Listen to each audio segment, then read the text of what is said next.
Hello everyone, स्वागत है आप सभी का एक बार फिर से सेल्वम नर्सिंग एकेडमी के ऑनलाइन प्लेटफॉर्म के ऊपर।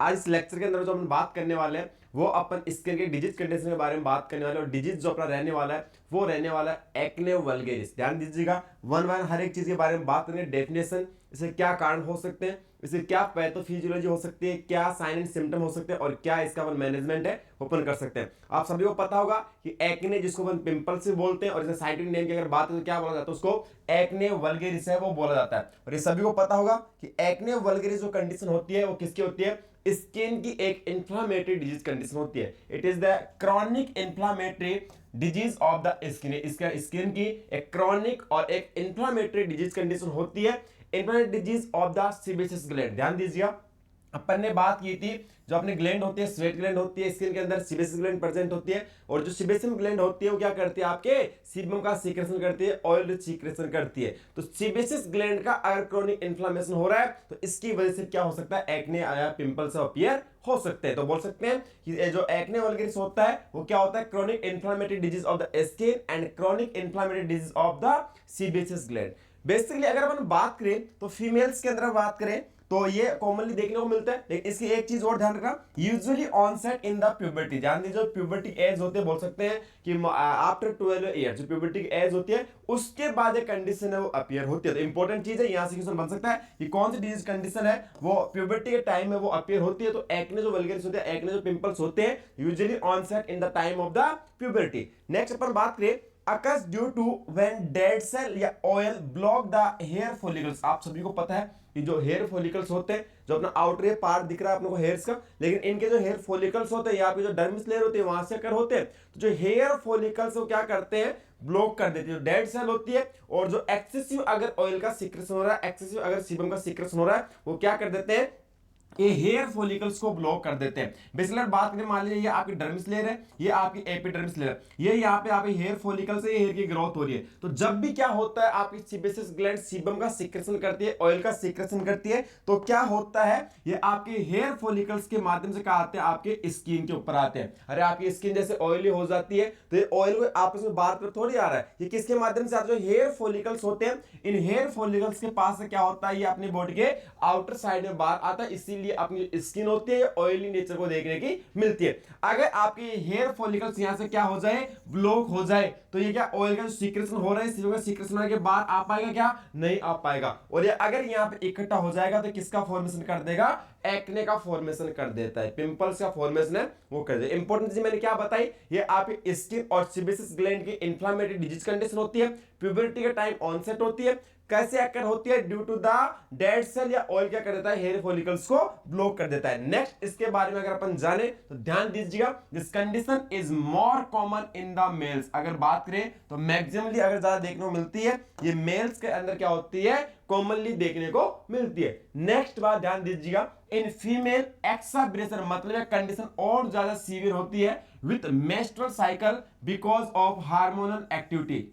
अगर अपन फीमेल्स की बात करें तो उनके अंदर जब फीमेल के अंदर जो मेंस्ट्रुअल साइकिल अपीयर होता है उस टाइम ये कंडीशन क्या होती है, और ज्यादा क्या हो जाती है, एक्साब्रेशन देखने को मिलती है। ड्यू टू किसकी वजह से, सभी को पता है कि मेंस्ट्रुअल साइकिल के अंदर क्या होता है, हार्मोनल एक्टिविटी ज्यादा देखने को मिलती है। तो हार्मोनल एक्टिविटी की वजह से फीमेल्स के अंदर कंडीशन क्या होती है, और ज्यादा सीवियर हो जाती है at the time of menstrual cycle. Next अपन बात करें कि सर इसका कारण क्या होता है, तो इट इज अननोन कॉज। ध्यान दीजिएगा, एक्ने जो कंडीशन होती है इसका कोई एक स्पेसिफिक कारण है, इसकी जो इटियोलॉजी है उसका अभी तक पता है वो नहीं लगा पाए। सिर्फ रिस्क फैक्टर पता लगा, वो यही पता लगा है कि आपके जो हेयर फॉलिकल्स होते हैं वो क्या हो जाते हैं, ब्लॉक हो जाते हैं। और अगर हेयर फॉलिकल्स ब्लॉक हो गए, जो ऑयल का सीक्रेशन हो रहा है ये अपने बॉडी की तरफ नहीं आ पाएगा, बाहर की तरफ नहीं आ पाएगा। नेक्स्ट अपन बात करें, ये कंडीशन अगर अपीयर हो गई तो पर्सन के अंदर क्या क्या सिम्टम्स है वो अपने को देखने को मिलने वाले। तो ध्यान दीजिएगा, बेसिकली एक पैथोफिजियोलॉजी अगर आपको बताना चाहूं कि किस अकॉर्डिंग सिम्टम्स अपीयर होते हैं एक पर्सन के अंदर,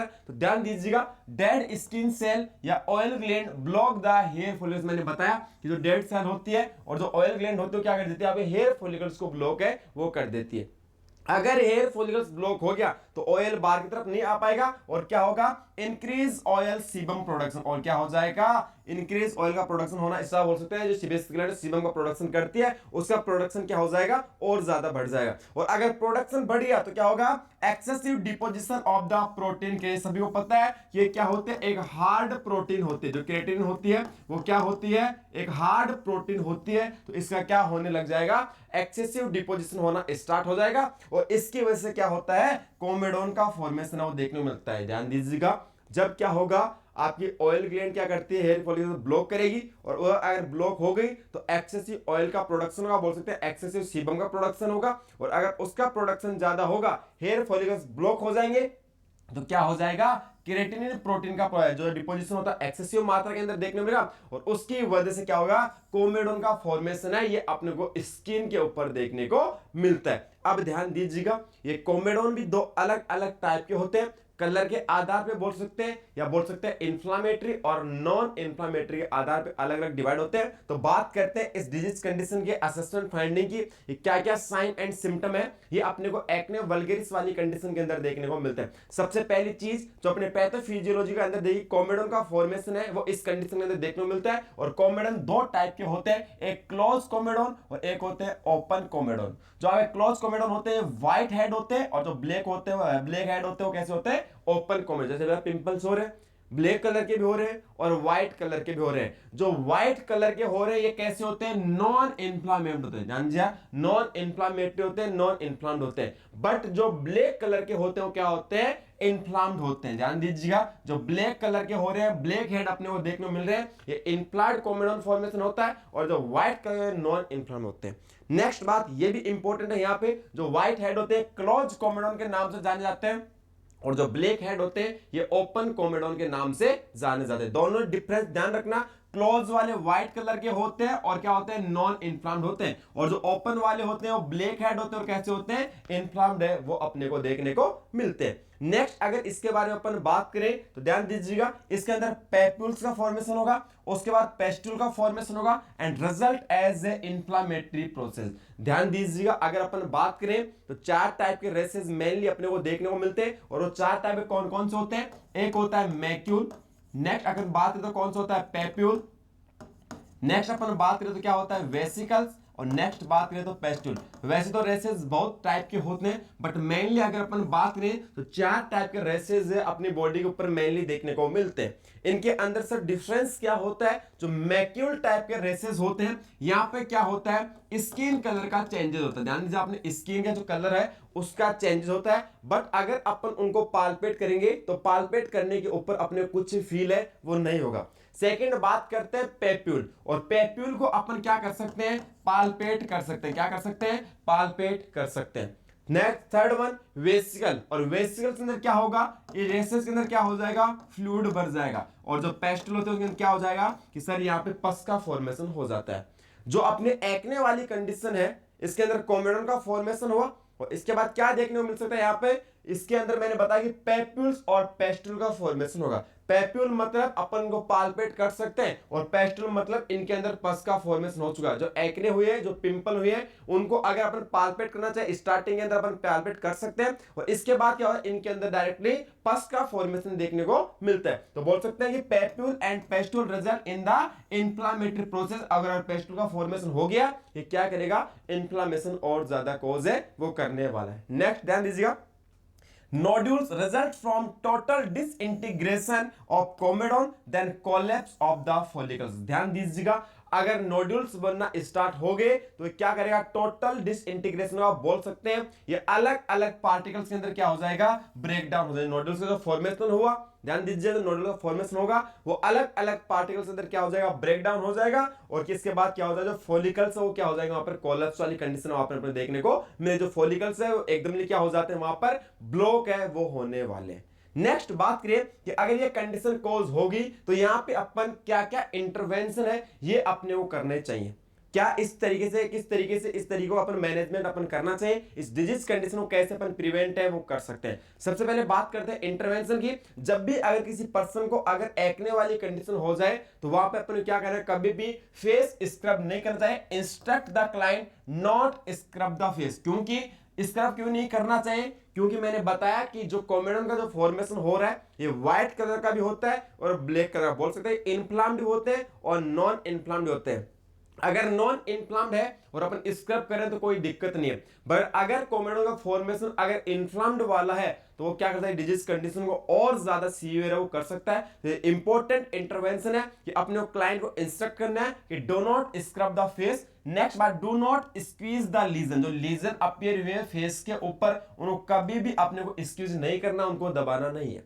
नेक्स्ट बात करते हैं cleansing 2 to 3 times a day. अपन बात कर सकते हैं जहां पे लीजन्स के फॉर्मेशन हो रहे हैं उनको अपन एक दिन के अंदर 2 से 3 बार क्लीन कर सकते हैं, बल्कि ध्यान रखना ना तो उनको स्क्रब करना है और ना उस चीज को स्क्वीज है वो करना। तो ये एक इंपॉर्टेंट इंटरवेंशन है जो अपने को एक्ने वल्गरिस वाली कंडीशन के अंदर ध्यान रखना है। नेक्स्ट बात कर सकते हैं कि सर इसका अपन मैनेजमेंट क्या करेंगे। इंटरवेंशन अपन ने देख लिया, बट मैनेजमेंट क्या करने वाले हैं, तो यहाँ पे अपन अलग अलग मेडिकेशन का यूज कर सकते हैं। इंपॉर्टेंट अपन बात करें तो कुछ हार्मोनल मेडिकेशन पे अपन यूज कर सकते हैं। एग्जांपल के मैं बात करूं तो स्पाइरेनोलैक्टोन, ध्यान दीजिएगा यहां पे अपन हार्मोनल मेडिकेशन यूज कर सकते हैं। एग्जांपल मैंने बताया स्पाइरेनोलैक्टोन अपन यूज कर सकते हैं क्योंकि हार्मोनल एक्टिविटी की वजह से भी क्या हो सकता है, एक्ने वल्गरिस कंडीशन कोज हो सकती है। तो अपन स्पाइरेनोलैक्टोन यहाँ पर यूज कर सकते हैं। नेक्स्ट बात करें अगर अपने को कोई क्रीम का यूज करना है, टॉपिकल एंटीबायोटिक्स का अगर अपने को यूज करना है तो अपन कर सकते हैं बेंजाइल पेरोक्साइड, क्लिंडामाइसिन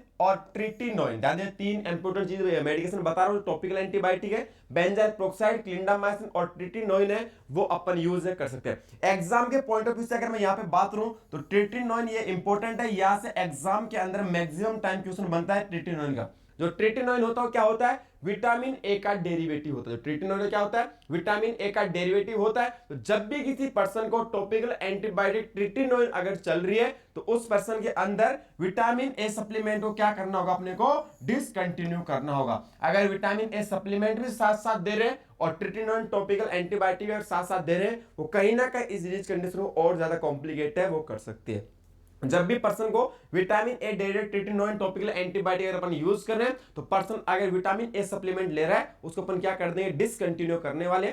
नेक्स्ट बात कर सकते हैं कि टॉपिकल के साथ अपन ओरल मेडिकेशन भी अपन यूज कर सकते हैं और यहाँ पे कौन सी यूज करेंगे, आइसोट्रिटिनोइन अपन यूज करने वाले। कौन सा, आइसोट्रिटिनोइन अपन यूज करते हैं। और ये भी एक इंपॉर्टेंट क्वेश्चन बनता है यहाँ पे, जो आइसोट्रिटिनोइन होता है ये भी क्या होता है, विटामिन ए का डेरिवेटिव होता है। आइसोट्रिटिनोइन में क्या होता है, विटामिन ए का डेरिवेटिव होता है। इसीलिए जब भी पर्सन को अगर अपन ओरल मेडिकेशन आइसोट्रिटिनोइन अगर दे रहे हैं तो पर्सन क्या करेंगे, विटामिन ए सप्लीमेंट को डिसकंटिन्यू वो अपने को करना होगा। एक इंपॉर्टेंट चीज जो आपकी साइड इफेक्ट के बारे में बताऊं तो आइसोट्रिटिनोइन का साइड इफेक्ट क्या करता है, ये ट्राइग्लिसराइड लेवल क्या करता है, एलिवेट करता है। तो जब भी किसी पर्सन को आइसोट्रिटिनोइन ओरल मेडिकेशन स्टार्ट कर रहे हैं तो इससे पहले क्या करने वाले हैं, कोलेस्ट्रॉल के लेवल को अपन चेक करें। कोलेस्ट्रॉल लेवल अपन क्या करेंगे, इवैल्यूएट है वो अपन करने वाले। हो सकता है उस पर्सन के अंदर ऑलरेडी क्या हो रहा है, ट्राइग्लिसराइड लेवल बढ़ा हुआ है, कोलेस्ट्रॉल का लेवल बढ़ा हुआ, और अगर पर्सन को अपने आइसोट्रिटिनोइन दे दी